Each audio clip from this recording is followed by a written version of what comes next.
Hello friends, कैसे हैं आप सब। मैं आपका अपना मित्र एडवोकेट एस मिश्रा लीगल दर्पण चैनल में स्वागत करता हूं। फ्रेंड्स, आप लोगों को पता होगा कि मैंने पहले बताया था कि आप लोग पूरे वीक में जितने भी क्वेश्चन पूछते हैं उस क्वेश्चन का जिनको मैं रिप्लाई दे पाता हूं वो ठीक है।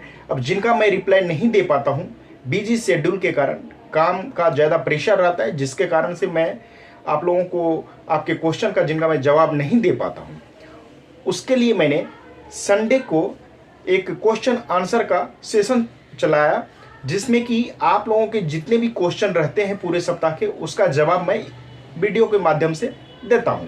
तो आज मैं उसी को लेके आया हूं। आप लोग जितने भी क्वेश्चन पूछे हैं पूरे सप्ताह में उस क्वेश्चन का मैं आज जवाब लेके आया हूं। तो वीडियो पे बना रहिएगा, वीडियो को लास्ट तक देखिएगा और वीडियो देखने के बाद अच्छा लगे तो चैनल को ज़्यादा से ज़्यादा सब्सक्राइब कीजिए, वीडियो को ज़्यादा से ज़्यादा लाइक और शेयर कीजिए। आप लोग जितना वीडियो को शेयर करेंगे उतने ही चैनल ज़्यादा आगे बढ़ेगा और ज़्यादा से ज़्यादा व्यूअर्स को जानकारी मिलेगी। तो आइए फ्रेंड्स, जानते हैं। सबसे पहला क्वेश्चन एक व्यूअर्स का है। सबसे पहले मैं क्वेश्चन पढ़ लूँ। क्वेश्चन इनका था कि सर, पिता के रजिस्टर्ड वसीयत के अनुसार भूखंड को कैसे प्राप्त करें, पूरी जानकारी देने की कृपा करें। तो देखिए, सबसे पहले बता दूं कि वसीयत यदि किसी ज़मीन का करके गया है तो उनके मृत्यु के बाद जिनको वसीयत करके गया था उनको अधिकार मिल जाता है। इस पे मैंने ऑलरेडी एक वीडियो बना दिया है, उसका मैं लिंक डिस्क्रिप्शन में दे दूंगा, आप देख लेना। फिर भी मैं एक झलक इस पे दे देता हूं कि यदि आपके नाम से कोई वसीयत बना है और वसीयत करने वाले व्यक्ति की मृत्यु हो जाता है तो उस वसीयत के अनुसार उस जमीन पर जिस चीज़ के लिए वसीयत है उस पर आपका अधिकार बन जाता है। लेकिन हाँ, आप अपने नाम से दाखिल खारिज कैसे करवाएंगे, रजिस्टर 2 में आप जमाबंदी नंबर अपने नाम से कैसे कराएंगे, इसके लिए सबसे पहले आपको एक आवेदन देना होगा SDM कोर्ट में, आपके तहसीलदार, नायब तहसीलदार के पास। वहाँ पे आवेदन में सब कुछ लिखना पड़ेगा, फिर वसीयत की कॉपी उसमें लगानी पड़ेगी, जो वसीयत किया है वसीयतकर्ता के डेथ सर्टिफिकेट उसमें लगाने पड़ेंगे।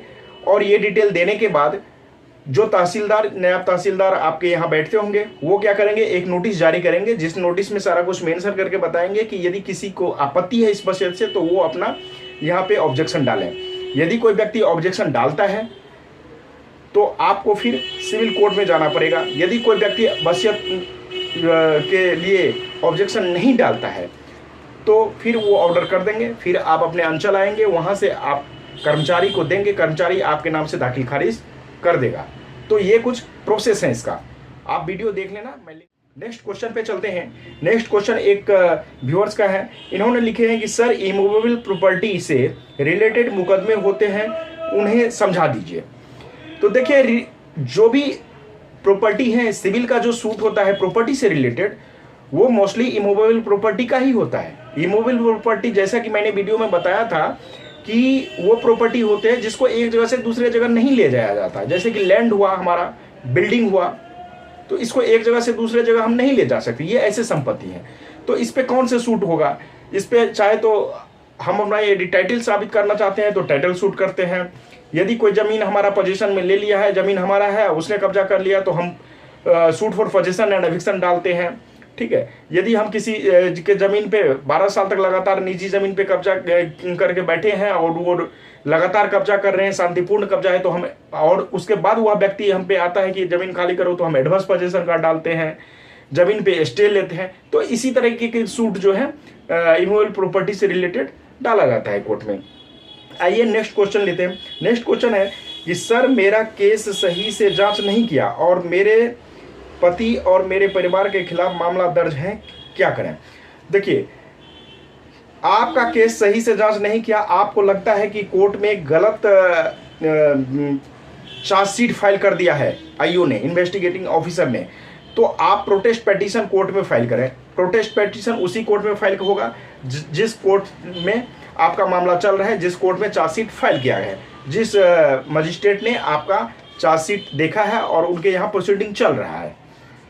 अब आइए नेक्स्ट क्वेश्चन की तरफ चलते हैं। नेक्स्ट क्वेश्चन है कि सर नमस्ते, मैंने एक प्रॉपर्टी लखनऊ में सितंबर 2024 में खरीदा। यह प्रॉपर्टी अभिषेक की थी जिससे मैंने खरीदा। अभिषेक ने रामरती से खरीदा था, तो अभिषेक ने जिससे खरीदा उस पर ईडी का छापा पड़ा, जिसमें कैश बरामद हुआ। हमको यह जानना है कि क्या ईडी मेरी संपत्ति को भी जब्त करेगी। तो देखिए, सबसे पहला बात है कि आपने जिन व्यक्ति का नाम बताया है कि उनसे मैंने खरीदा, सपोज आपने ए से ज़मीन खरीदा, ए किसी और से खरीदा था, ए मान लीजिए बी से खरीदा था या एक्स से खरीदा था। अब एक्स की पे छापा मरा है ईडी का, तो चूंकि एक्स के नाम से वो संपत्ति है ही नहीं, आप तो थर्ड लेयर में आ जाते हैं। एक्स जो है ए को बेचा, ए से आपने लिया, तो उस संपत्ति पर कोई ईडी का छापा नहीं मरेगा, आप निश्चिंत रहें। चलिए अब नेक्स्ट क्वेश्चन के और चलते हैं। नेक्स्ट क्वेश्चन है कि सर व्हाट्सएप से सम्मन आया तो क्या करें।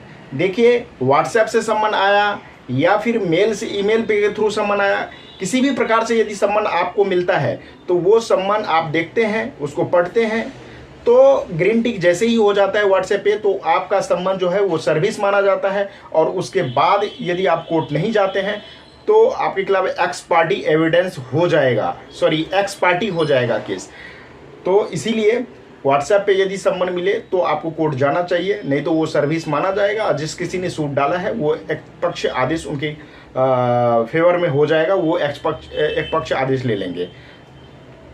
आइए अब नेक्स्ट क्वेश्चन की तरफ चलते हैं। नेक्स्ट क्वेश्चन है कि सर ये बताएं, लड़के वालों ने लड़की वालों पे केस किया अपने सिटी के कोर्ट में और लड़की वालों को नोटिस भिजवा दिया।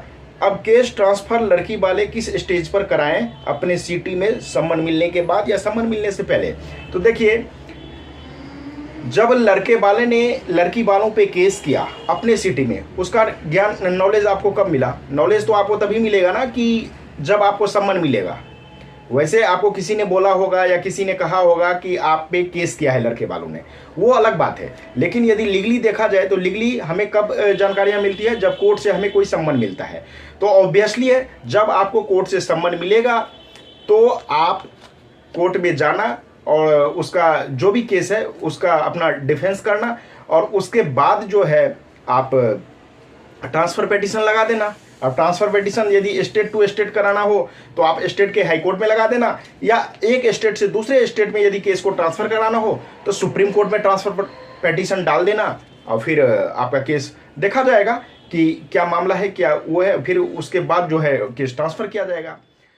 अब नेक्स्ट क्वेश्चन एक व्यूअर्स का है कि sir protest petition is different from PCR, please clarification. तो यस, दोनों अलग अलग चीजें हैं। प्रोटेस्ट पिटीशन चार्जशीट के यदि हमारा कोई गड़बड़ रहता है या हमें लगता है कि चार्जशीट सही नहीं है तो हम जिस कोर्ट में मैटर चल रहा था उस कोर्ट में प्रोटेस्ट पिटीशन डालते हैं। लेकिन पीसीआर जो है प्रोटेक्शन ऑफ सिविल राइट, तो ये डिफरेंट है। ये सिविल जो मेरा राइट है उसको प्रोटेक्ट करने के लिए है, और प्रोटेस्ट पिटीशन जो है किसी चीज के विरोध के लिए हम करते हैं। ये प्रोटेक्ट है, पीसीआर प्रोटेक्ट करने के लिए है, वो प्रोटेस्ट करने के लिए है। तो दोनों अलग अलग चीजें हैं। नेक्स्ट क्वेश्चन है कि सर दूसरे की जमीन जाली पेपर बनाकर रख लिया है, उसका क्या हुआ। देखिए, दूसरे की जमीन का यदि आप जाली पेपर बना लिए हैं तो आप इसके लिए क्रिमिनल में भी कंप्लेंट फाइल कर सकते हैं और उस पर फॉर्जरी का मुकदमा हो सकता है।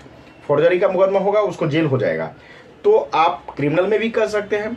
दूसरा है कि यदि दूसरे का जमीन पर आपने कब्जा कर लिया और उसका जाली पेपर बना लिया तो उससे कुछ नहीं होगा। जाली पेपर का वेरिफिकेशन होने के बाद जो ओरिजिनल मालिक है उसी का जमीन होगा। तो इसीलिए निश्चिंत रहें, आप उसका कंप्लेंट करें थाने में कि इसने जाली पेपर बना लिया है और आपके पास ओरिजिनल पेपर है तो वो दिखाएं। पहले आप क्रिमिनल में जाएं, फिर उसके बाद सिविल में भी इसका केस करें, और सुप्रीम कोर्ट का बहुत सारा जजमेंट है, उस जजमेंट के हिसाब से आपके फेवर में मामला जाएगा और जो व्यक्ति हैं जिसने जाली पेपर बनाया है उन पे मुकदमा हो जाएगा। और वो व्यक्ति जो है हो सकता है 10 साल के लिए भी जेल जाए या आजीवन कारावास भी हो जाए। बहुत सारे जजमेंट है जिसमें लाइफ इम्प्रिजनमेंट हो गया है। तो इसीलिए क्योंकि डॉक्यूमेंट के साथ ये छेड़छाड़ करना हुआ। अब कोई डॉक्यूमेंट मेरे नाम से है और किसी दूसरे व्यक्ति ने अपने नाम से, चाहे ऑफिसर से मिलके हो या जैसे हो, उससे बना लिया है, तो ये क्रिमिनल केस का भी रूप होता है। इस पर भी मैंने एक सेपरेट वीडियो बनाया है, वो वीडियो आपको लिंक में, मैं डिस्क्रिप्शन में लिंक दे दूंगा, आप देख लेना, आपको पूरा नॉलेज इस पर मिल जाएगा। चलिए नेक्स्ट क्वेश्चन है कि कोर्ट में केस फाइल होने के 5-6 दिन बाद एडवोकेट नोटिस भेजे और 15 दिन का टाइम दे तो क्या करें। देखिए, सबसे पहला बात यह है कि जब कोर्ट में केस डल गया तो कोर्ट में केस डलने के बाद एडवोकेट आपको नोटिस क्यों भेजेगा। हो सकता है वो दूसरे केस के लिए भेजे और भी कोई केस करना चाह रहा है वो कोर्ट में, तो उसके लिए भेजे। लेकिन जो केस उसने कोर्ट में डाल दिया है और फिर आपको उसी केस के लिए एडवोकेट नोटिस भेजें, ये मुझे गलत लग रहा है। क्योंकि एडवोकेट नोटिस नहीं भेजेगा, फिर कोर्ट से आपको सम्मन आया होगा, हो सकता है कोर्ट से, क्योंकि केस डलने के बाद कोर्ट से सम्मन आता है, ना कि एडवोकेट नोटिस भेजता है। एडवोकेट नोटिस केस डालने से पहले ही भेजता है कि आप पे ये मुकदमा हम करेंगे, नहीं तो आप 15 दिन में आके सुलह कर लें, ये मैटर है, जो भी डिटेल रहता है। तो ये ध्यान रखें कि कोर्ट में मुकदमा डालने से पहले एडवोकेट नोटिस भेजता है। अभी जो आपके पास नोटिस आया है वो कोर्ट से सम्मन आया होगा, नोटिस आया होगा, आप देखें सही से। तो फ्रेंड्स, जानकारी कैसा लगा आप मुझे कमेंट करके जरूर बताना। कोई कंफ्यूजन हो तो आप मुझे पूछिए, फिर उसका रिप्लाई देने का कोशिश करूंगा। आपके क्वेश्चन का जवाब हो सकता है मैं कमेंट के थ्रू ही रिप्लाई दे दूं। यदि टाइम नहीं मिला तो ऐसे ही क्वेश्चन आंसर का जो सेशन होगा संडे टू संडे, उसमें मैं आपके क्वेश्चन को कवर करूंगा, आपका रिप्लाई जरूर दूंगा। तो आज तक के लिए फ्रेंड्स इतना ही, फिर मिलते हैं नेक्स्ट वीडियो में। तब तक के लिए धन्यवाद।